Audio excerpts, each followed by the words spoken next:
इस साल का सबसे पहला चंद्र ग्रहण 26 मई बुधवार के दिन पड़ने वाला है, जो कि सबसे ज्यादा खास और विशेष है क्योंकि यह सुपर मून चंद्र ग्रहण और ब्लड मून होगा। तो आपको बता दें कि जो पूर्णिमा के दिन पड़ने वाला चंद्र ग्रहण होता है वो बहुत ही ज्यादा खास और सिद्धियों से पूर्ण होता है। यानी कि इस दिन बहुत सारी साधनाएं की जाती हैं, मंत्र जाप किए जाते हैं जिससे जल्दी से सिद्धि प्राप्त हो सके। तो आज के इस वीडियो में हम आपको बताएंगे कि चंद्र ग्रहण पर कौन कौन सी चीज़ों को आपको करना है और कौन कौन सी चीज़ों को नहीं करना है, क्योंकि चंद्र ग्रहण पर कुछ खास चीज़ों को ध्यान रखना पड़ता है, नहीं तो जीवन में बहुत ही ज़्यादा दुर्भाग्य पीछे लग जाता है। सूर्य और चंद्रमा के बीच पृथ्वी के आने की घटना को चंद्र ग्रहण कहते हैं। इस स्थिति में पृथ्वी की छाया चंद्रमा की रोशनी को ढक लेती है, जिसके कारण सूर्य की रोशनी जब पृथ्वी के वायुमंडल से टकराकर चंद्रमा पर पड़ती है तो यह ज़्यादा चमकीला हो जाता है। और जब चंद्रमा पृथ्वी के पास धीरे धीरे पहुंचता है तो उसका रंग काफ़ी चमकीला यानी गहरे लाल रंग का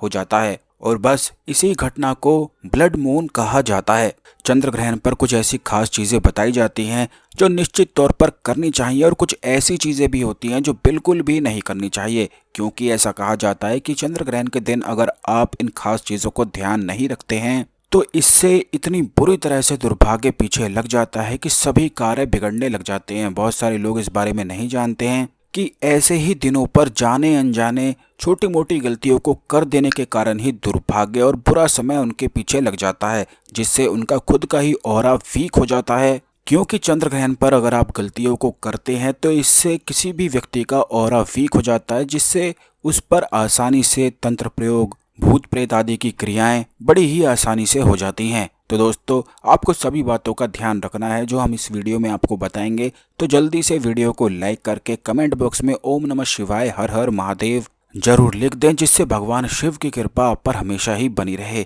सबसे पहले तो आप चंद्र ग्रहण के समय को नोट करके और याद करके बिल्कुल ध्यान रखें। इस बार 26 मई को ग्रहण दोपहर 2:17 से शुरू होगा और शाम 7:19 तक रहने वाला है। तो इस दौरान जो जो कार्य बिल्कुल भी नहीं करने हैं उसके बारे में भी आप जान लें कि ग्रहण काल में तेल लगाना, जल पीना, बाल बनाना, कपड़े धोना या फिर तिजोरी में ताला लगाना या फिर तिजोरी का ताला खोलना बिल्कुल ही मना किया गया है, क्योंकि इससे दुर्भाग्य पीछे लग जाता है। और धन से जुड़े हुए कार्य अगर आप करते हैं तो इससे फिजूल खर्च इतना अधिक हो जाता है कि बिल्कुल भी धन बच ही नहीं पाता है, धन की परेशानियां खड़ी हो जाती हैं। इस बात का भी आप ध्यान रखें कि ग्रहण काल में भोजन बिल्कुल भी नहीं करना है। ऐसा कहा जाता है कि ग्रहण काल में भोजन करने वाले मनुष्य जितने अन्न के दाने खाता है उसे उतने ही सालों तक नरक में वास करना पड़ता है। मान्यता है कि ग्रहण काल में सोने से व्यक्ति रोगी हो जाता है,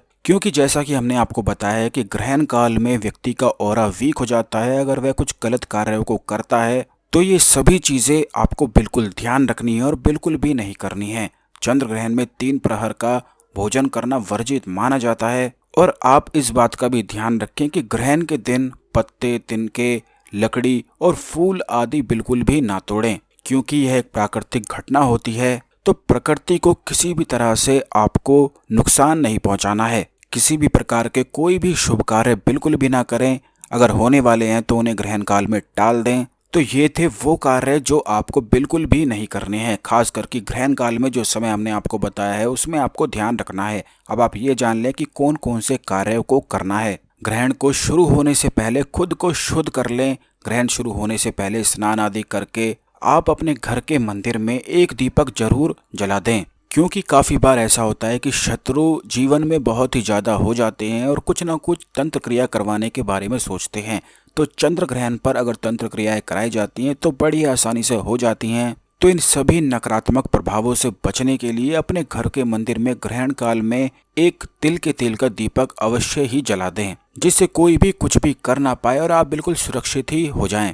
ग्रहण काल में अपने इष्ट देवी या देवता का ध्यान करना, पूजा अर्चना करना बहुत ही ज़्यादा अधिक शुभ माना जाता है, क्योंकि ग्रहण काल में अगर उन्हें याद किया जाता है तो बिल्कुल ही आपकी बात उन तक बड़ी आसानी से पहुंच जाती है। तो ऐसे में जो लोग अपनी मनोकामना पूर्ण करवाना चाहते हैं, काफ़ी लंबे समय से उनकी मनोकामना पूर्ण नहीं हुई है, तो ग्रहण काल का उन्हें निश्चित ही लाभ उठाना चाहिए। तो उसके लिए आपको करना है कि ग्रहण काल में अपने इष्ट देवी या देवता का आपको ध्यान करना है, और जिस भी मंत्र का आप जाप करते हैं उन्हीं मंत्रों का जाप आपको करना है। क्योंकि ऐसा कहा जाता है कि अगर जितना ज़्यादा ग्रहण काल में मंत्रों का जाप किया जाए वो निश्चित ही फलदायक हो जाता है, सिद्ध हो जाता है। तो आप कोशिश करें कि 11 माला कम से कम या फिर 21 माला, 51 माला, इस प्रकार ग्रहण काल में एक लक्ष्य निर्धारित कर लें और मंत्रों का जाप निश्चित तौर पर करते रहें। चंद्र ग्रहण में दान करना बेहद शुभ माना जाता है और ऐसा कहा जाता है कि ग्रहण समाप्त होने के बाद घर में गंगा जल का छिड़काव निश्चित तौर पर करना चाहिए। इससे